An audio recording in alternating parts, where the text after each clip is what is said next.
So here we are with Gareth Potts. Gareth, last time I saw you was probably about a year or so ago now, and that was just before you were off to China. Yeah.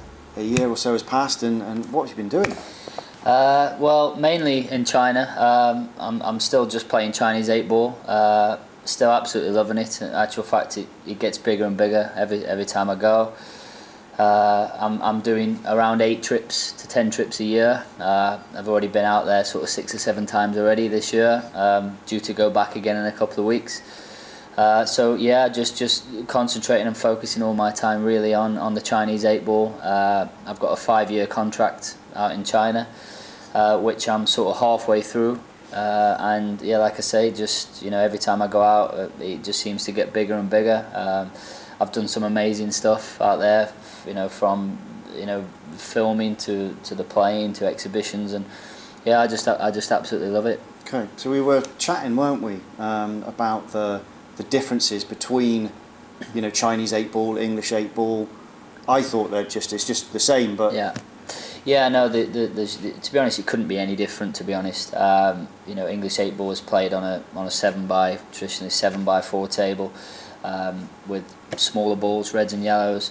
The Chinese 8-ball. To be honest, the Chinese 8-ball is sort of a bit of a hybrid of games between English 8-ball, American 9-ball, and snooker. So you've got basically a 9x5 snooker table. Yeah. With the same size pockets as a snooker table, with the same cloth. Right.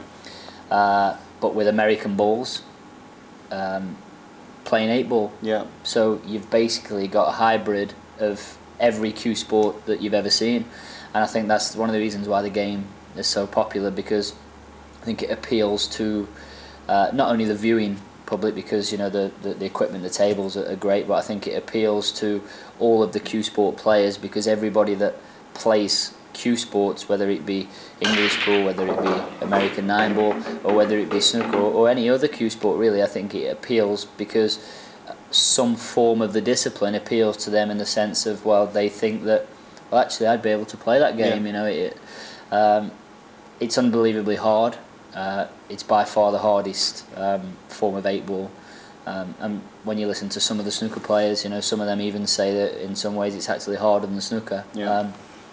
Because you've got the same size pocket as on a snooker table, but you've got an American sized ball going into the pocket, so the pockets play quite brutal, to be honest, especially when you're under pressure playing in a match. It seems like there's nowhere to aim sometimes, but again, that's great for the game and great for the sport, because I think in any sport, any of the big sports that do well, as in the golf, the tennis, the snooker, they all have ridiculously high skill levels.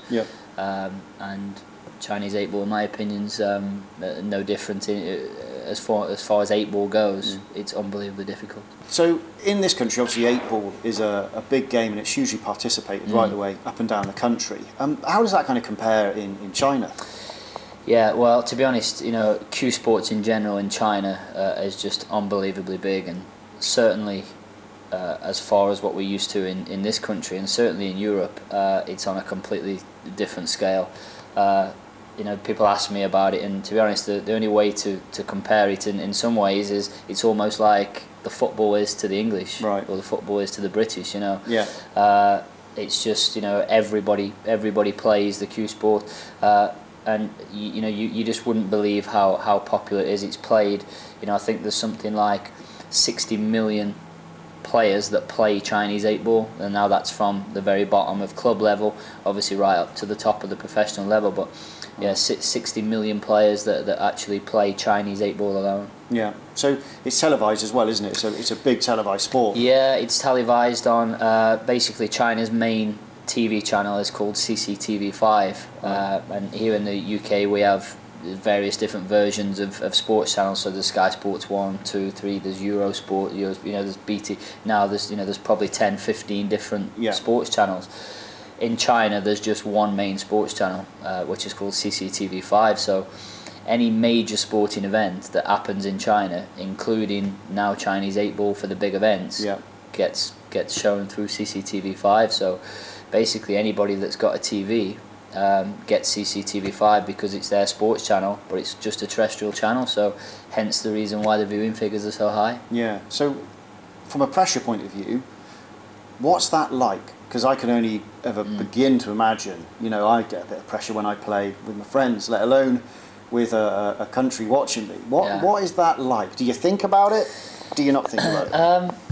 I think I personally don't really think about it too much. I mean, you know, you're playing a live match on TV and you know that there's potentially 40, 50, 60 million viewers watching, which is a bit hard to comprehend. But, you know, at the end of the day, there's not 40, 50 million live watching. It's not like it's live watching on the TV, but there's not a live crowd of 40, 50 million.